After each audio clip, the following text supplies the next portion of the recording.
ছাত্র কয়জন? ছাত্র আপনি ১০-১২ জনের বেশি পাবেন না। আর অধিকাংশ দেখেন যে ওই টোকাই নিয়ে আসছে আর কি। টোকাই দিয়ে যে আন্দোলন, সব টাকা পয়সা। চোখে পানি চলে আসছে, ঠিক আছে। কয়েকশো অ্যাম্বুলেন্স আপনার রাস্তায় আটকানো ছিল গতকালকে। আজকে তো মোটামুটি শুক্রবার তাও রাস্তা ফাঁকা আছে, কিন্তু কালকের অবস্থা আজকের চেয়ে অনেক পরিমাণ ভয়াবহ ছিল, ঠিক আছে। আমরা জনসাধারণ প্রচন্ড পরিমাণ ভোগান্তি পাওয়া গেছি এই কারণগুলোতে। ওনাদের যৌক্তিক কারণ মানতেছি আমরা সবাই। ওনারা এই যে সোহরাওয়ার্দী উদ্যান আছে ওইখানে যে তারা আন্দোলন করুক, সমস্যা নাই তো, কোনো সমস্যা নাই তাদের। ওনারা কেন এই সমস্ত রাস্তাগুলো আটকে তারপর আপনারা এগুলো করতেছে বলেন? আপনারাই বলেন, আপনারাই বলেন ভাই। মেনে নেওয়া হচ্ছে না, সেটা তো উপদেষ্টারা জানে। আমরা তো ওনারা 30 কর্মদিবস টাইম দিয়েছিল, 30 কর্মদিবস হয়ে যাওয়ার পরে তারা কিন্তু তাদের কথা রাখেনি। যার কারণে আমরা আজকে এখানে কতবার বলা হয়েছিল, কিন্তু কতবার আমরা চলে গেছিলাম, বাট এবার তো যাবো না।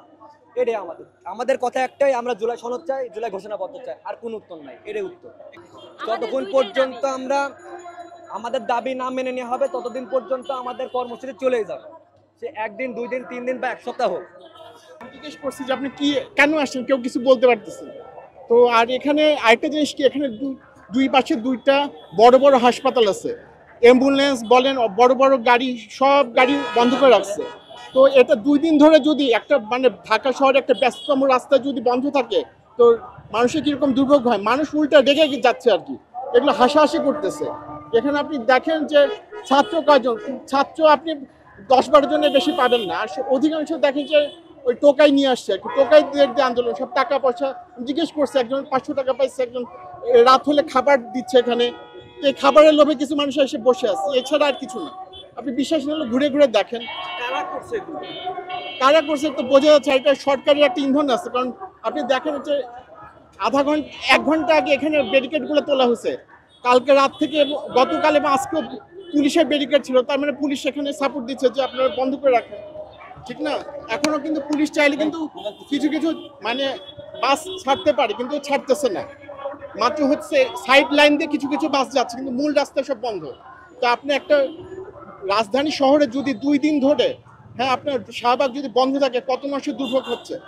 এই আন্দোলনটা চলমান থাকলে সরকারের লাভ কি? আপনি যে বললেন যে সরকারের ইন্ধন আছে, এটা সরকারই তো করাচ্ছে, এটা তো আর কেউ, এটা এই জন্য রকেট সায়েন্স হতে হয় না।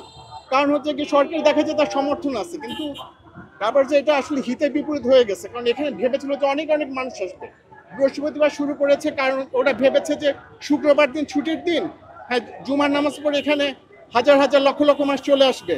হ্যাঁ, তখন দেখাবে যে না, এনসিপি বলেন, জুলাই যুদ্ধ পর্যন্ত অনেক সমর্থন। কিন্তু এখানে দেখা গেলো যে তেমন কেউ আসেনি। এমন কি হতেছে, কোনো উপদেষ্টা পর্যন্ত এখানে আসেনি।